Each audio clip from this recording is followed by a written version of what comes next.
The 71st CSC meeting for Fresno. Can you believe it? We've been together for 71 meetings.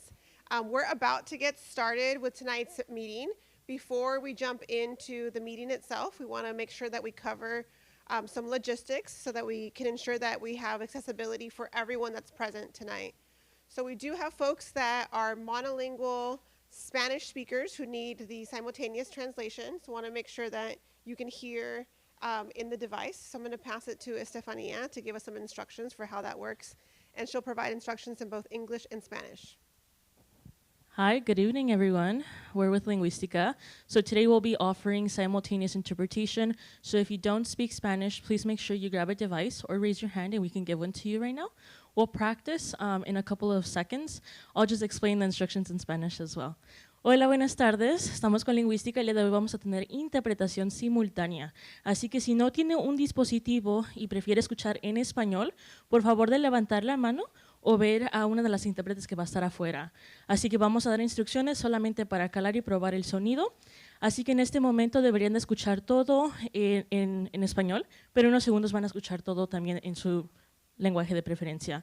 So at this time, I'm going to ask everyone who only speaks English to please put on your device. We're going to make sure that everybody can hear the audio perfectly fine. If you, whatever time moments you do have any difficulties, feel free to raise your hand. So in this moment, or in a couple of seconds, you'll be hearing English, so from Spanish to English. Hola, probando sonido, ¿me pueden escuchar? Probando, por favor, levanten la mano o den una señal de que pueden escuchar bien.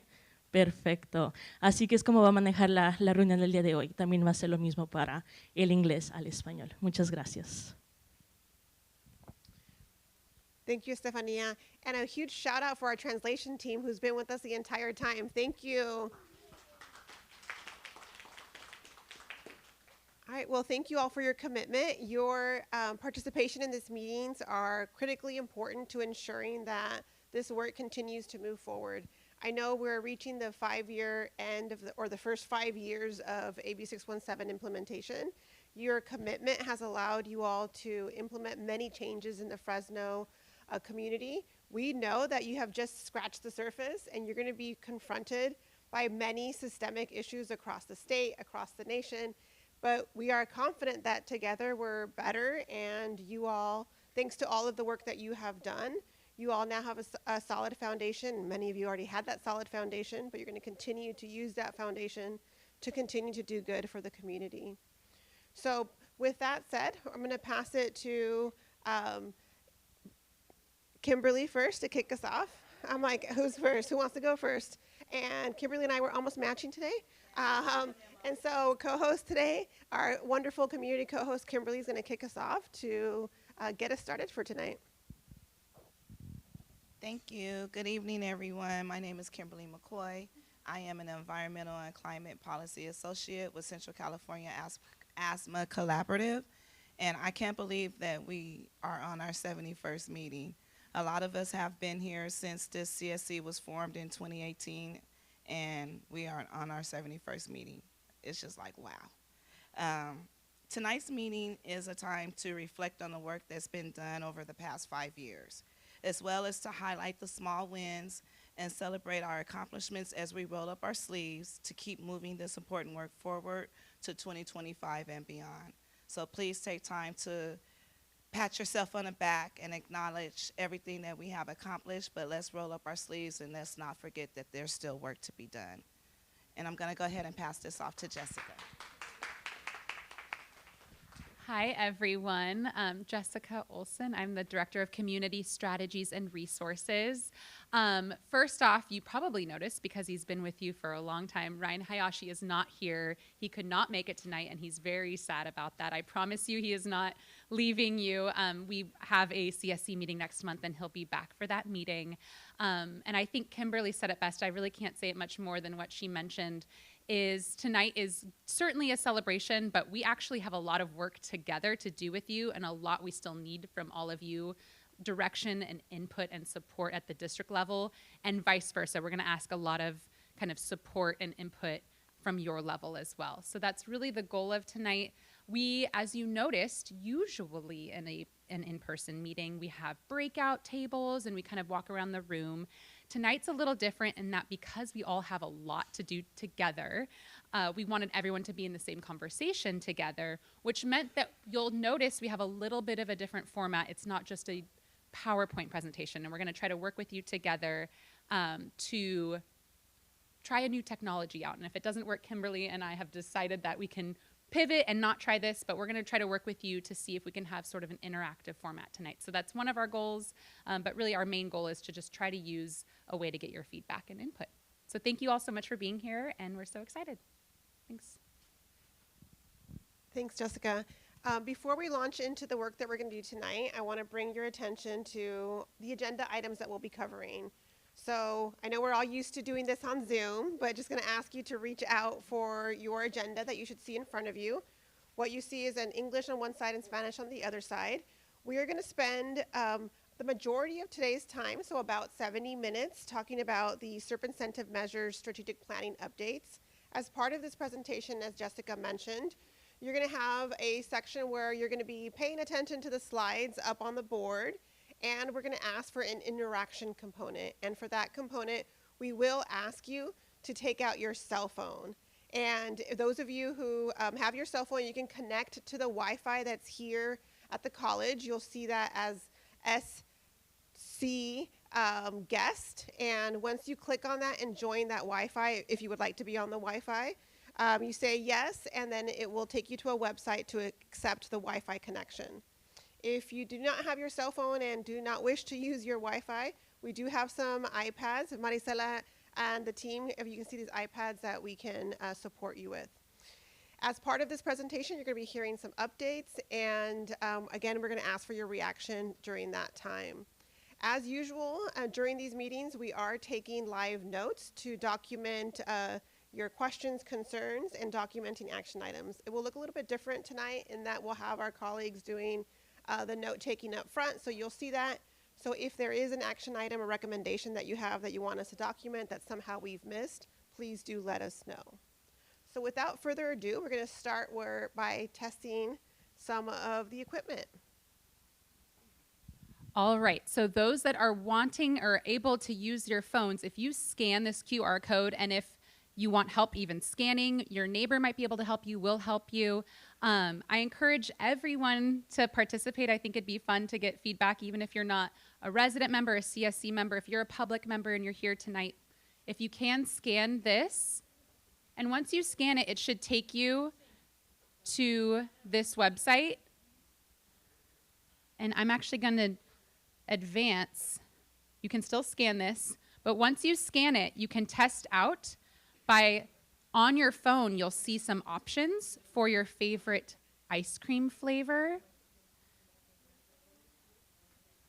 Go ahead and try to log in, and once you select your favorite ice cream flavor, you can click Submit, which will allow you to participate.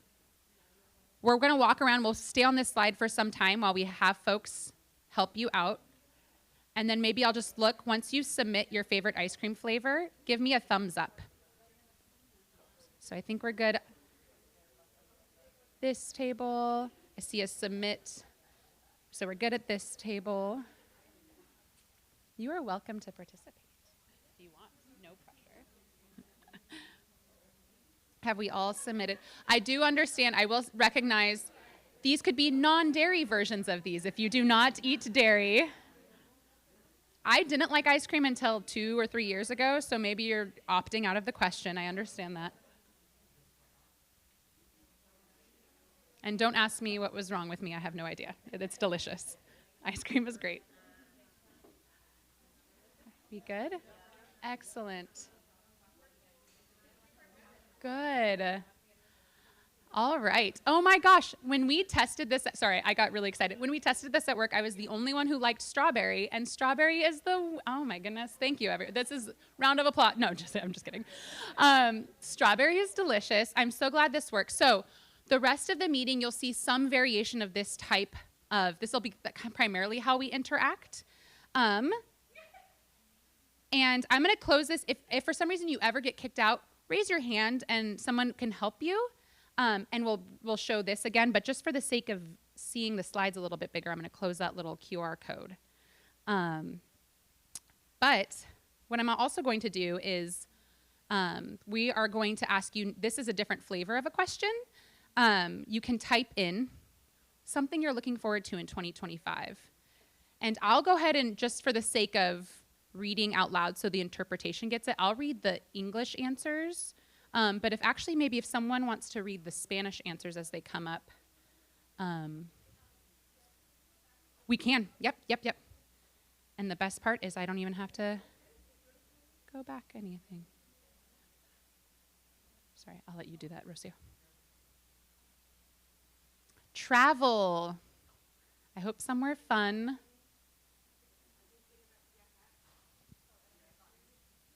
¿Alguien quiere viajar?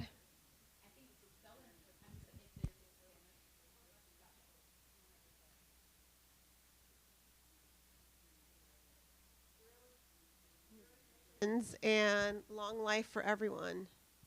My birthday. Aww. Everyone has a birthday in 2025, I hope. Although, no, if you're a leap year person, no. Having clean air, spending time with family and more travel for fun, health and wealth, love it. Better air quality in Fresno, agree. Work on something that I like, that my family is healthy and happy and full of laughter, better air and better health. Spending time with family and friends. Travel and healthy family. Quality work-life balance. Creating more art, I love that. Health. Have all my family together. And it got cut off.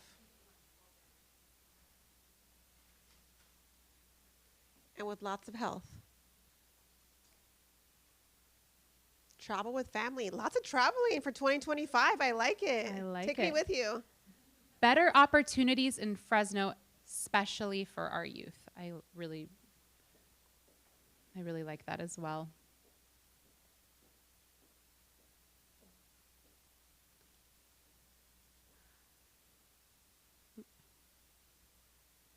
I don't know if there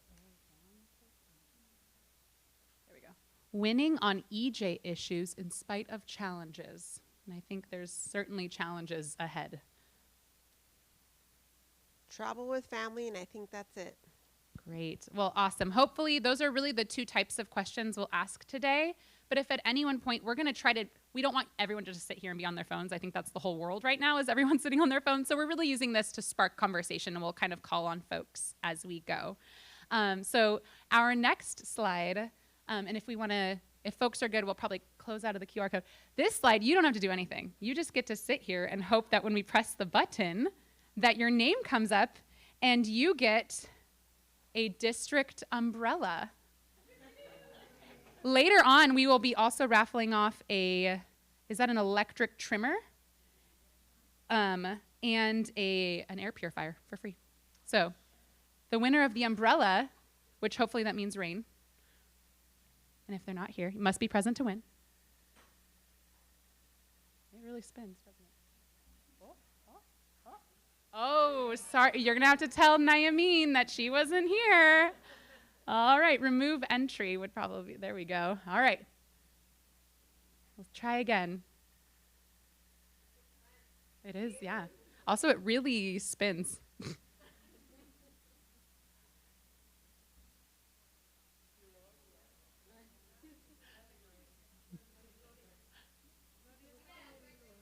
Again.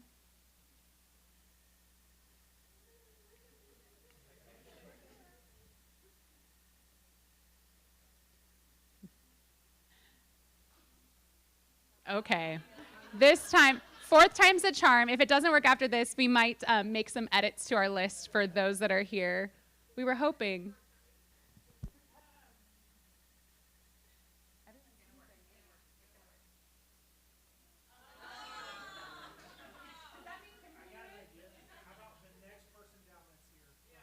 Oh, okay.